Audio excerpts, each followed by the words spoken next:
Home YouTube channel subscribe பண்ணிக்கலனா உடனே subscribe பண்ணிக்கங்க.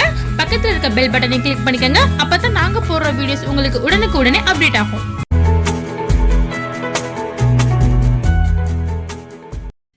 Hello viewers, வணக்கம். நம்ம இன்னைக்கு முருங்கைக்காய் சாம்பார் எப்படி வைக்கன்னு சொல்லிட்டு பார்க்கலாம். இங்க பாருங்க எவ்வளோ நீளமான முருங்கைக்காய். இதுல சாம்பார் வச்சா ரொம்ப டேஸ்டா இருக்கும். நீங்க முருங்கைக்காய் கட் பண்ணி வச்சுக்கோங்க. அதுக்கு என்னென்ன பொருட்கள் தேவை அப்படின்னா, நான் ஒரு கைப்பிடி சின்ன வெங்காயம் எடுத்துக்கிட்டேன். சின்ன வெங்காயத்துல சாம்பார் வச்சாதான் ருசி அதிகமா இருக்கும். ஸோ சின்ன வெங்காயமே ப்ரிப்பேர் பண்ணிக்கோங்க. அதை இது மாதிரி தோலை மட்டும் உரிச்சிட்டு இது மாதிரி ரெண்டு ரெண்டா கட் பண்ணி வச்சுக்கோங்க. அப்புறம் ஒரு கைப்பிடி அளவு அப்படின்னா அதுக்கு ஒரு 3 நல்ல பெரிய தக்காளியா ஒரு 3 தக்காளி, அப்புறம் பச்சை மிளகாய் ஒரு 3, ஒரு கொத்து கருவேப்பிலை, ஒரு கொத்து மல்லி இலை, அப்புறம் மிளகாய் தூள், மஞ்சள் தூள், உப்பு அளவெல்லாம் போடும்போது சொல்றேன். இது மிளகு சீரகத்தூள். இது வெறும் சீரகத்தூளுங்க. சீரகத்தூள் போட்டு சாம்பார் வச்சா ருசியா இருக்கும். அளவு நான் போடும்போது சொல்றேன். ஆயில் தேவை. லாஸ்டா ஃபைனலா தாளிக்கிறதுக்கு கடுகு, உளுந்த பருப்பு, கருவேப்பிலை, வரமிளகாய் தேவை. ஒரு நெல்லிக்காய் அளவு புளி எடுத்து வச்சிருக்கேன். அதுக்கு முன்னாடி 1/4 கிலோ துவரம் பருப்பை நான் ஊற வச்சிருக்கேன். ஓகேங்களா? ஊற வச்சு செய்யுங்க. 1/4 கிலோ துவரம் பருப்பு. ஓகேங்களா? ஓகே, இப்போ எப்படி செய்யுதுன்னு பார்க்கலாம். இப்போ நான் துவரம் பருப்பு அலசி டேரெக்டாகவே நல்ல தண்ணியில் ஊற வச்சு அதே குக்கரில் செய்யப்படுற குக்கர்லேயே நான் ஊற வச்சுக்கிட்டேன். 15 மினிட்ஸ் ஆயிடுச்சு. இப்போ அதுலேயே மஞ்சள் தூள் போட்டுருங்க. போட்டு அடுப்பில் வச்சிடலாம். இப்போ நான் 1 டீஸ்பூன் மஞ்சள் தூள் போட்டேன். இப்போ நல்லா 1 டீஸ்பூன் ஜீரகத்தூள் அந்த அதிலே போட்டுருங்க. இப்போ என்ன பண்ண போறேன்னா, அதுலேயே அதாவது பருப்பு வேக வச்ச தண்ணியிலேயே வேக வச்சல ஊற வச்ச தண்ணி அதுலேயே மஞ்சள் தூளையும் போட்டு நம்ம ஜீரகத்தூளையும் போட்டோம். அடுத்து அதுலேயே வெங்காயம், தக்காளி, நம்ம நறுக்கி வச்சுருக்க பச்சை மிளகாய், பூண்டு சொல்ல மாதிரி ஒரு 5-6 பூண்டுங்க, அதையும் போட்டுருங்க. இப்போ நம்ம குக்கரை லாக் பண்ணிடலாம். கொஞ்சோண்டு மல்லித்தலை தூவி விட்டுக்கோங்க. கொஞ்சம் ஆயில் ஒரு டீஸ்பூன் ஊற்றிக்கோங்க. அது எதுக்கு அப்படின்னா குக்கரில் போடுறோம். ஸோ பருப்பு அடைச்சிக்காம இருக்கும். ஸோ நீங்கள் ஆயில் கொஞ்சம் ஊற்றி இப்போ குக்கரை லாக் பண்ணி ஒரு 3 விசிலுக்கு வச்சுக்கோங்க. ஓகே, நம்ம 3 விசிலுக்கு வச்சுருந்தோம்.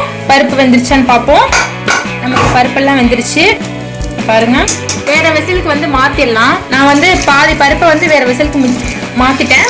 கொஞ்சம் பாதி வச்சு இதில் காயை வேக போட போகிறேன். அதாவது முருங்கைக்காக தான். இந்த முருங்கைக்காவை போட்டுருங்க.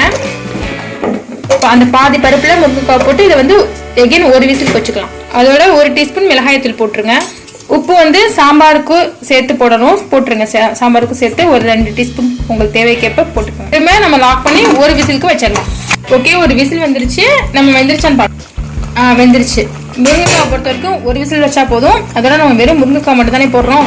ஸோ இப்போ என்ன பண்ண போறோம்னா, நம்ம அந்த பாதி எடுத்து வச்ச பார்த்தீங்களா, அந்த பருப்பையும் சேர்த்தாச்சு. இப்போ புளியை கரைச்சி ஊற்றிடலாம். நான் ஒரு நெல்லிக்காய் அளவு புளி எடுத்திருந்தேன். அந்த புளியை கரைச்சி ஊற்றிக்கிட்டேன்.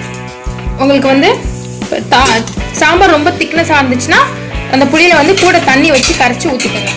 இப்போ புளியை நம்ம எவ்வளோக்கு சாம்பார் வேணுமோ அவ்வளோக்கு தண்ணியை வச்சு நான் ஊற்றிக்கிட்டேன். இப்போ கொஞ்சம் கொதிக்கட்டும். புளியை ஊற்றிக்கிறனால ஒரு 5 நிமிஷம் நல்லா கொதிக்கட்டும். நமக்கு அந்த பக்கம் நம்ம சாம்பார் கொதிக்குது. இன்னொரு பக்கம் வேற வெசல்ல அடுப்பில் வச்சு நீங்கள் ஆயில் ஊற்றிக்கோங்க. இப்போ நம்ம தாளிக்க போகிறோம். வரமிளகாவையும் கடுகு, உளுந்த பருப்பு 1 டீஸ்பூனையும் போட்டுருங்க. மிளகாய்த்தூள் ஒரு டீஸ்பூன் போட்டுக்கோங்க. அப்போதான் கலர்ஃபுல்லாகவும் டேஸ்டாகவும் இருக்கும். இப்போ கருவேப்பிலையை போட்டுருங்க. நல்லா வதக்கிடுங்க. இப்போ நம்ம அந்த சாம்பார் இதில் ஊற்ற வேண்டியதாங்க. அங்கே கொதிச்சிச்சுல அதை எடுத்து இதில் ஊற்றிடுங்க. அவ்வளோதான் ஃப்ரெண்ட்ஸ். நம்ம அடுப்பை ஆஃப் பண்ணிடலாம். நமக்கு முருங்கைக்காய் சாம்பார் ரெடி ஆயிடுச்சு. நல்ல வாசனை மனமாக இருக்குது. இப்போ மேலே நம்ம கொரியாண்டர் லீவ்ஸ், கறி லீவ்ஸ் தூவி விட்டுக்கலாம். ஓகே ஃப்ரெண்ட்ஸ், இங்கே பாருங்கள். உங்களுக்கு இந்த வீடியோ ரொம்ப யூஸ்ஃபுல்லாக இருக்கும். செஞ்சு பாருங்கள். சாம்பார் நம்ம டெய்லி வைக்கிற ஒரு ஐட்டம். நான் சிம்பிளாக சொல்லியிருக்கேன். முருங்கைக்காய் சாம்பார் ரொம்ப டேஸ்டியாக இருக்கும். ஓகே, இந்த வீடியோ பிடிச்சிருந்துச்சுன்னா எங்கள் ஹோம் யூடியூப் சேனலுக்கு சப்ஸ்கிரைப் பண்ணுங்கள். தேங்க்யூ.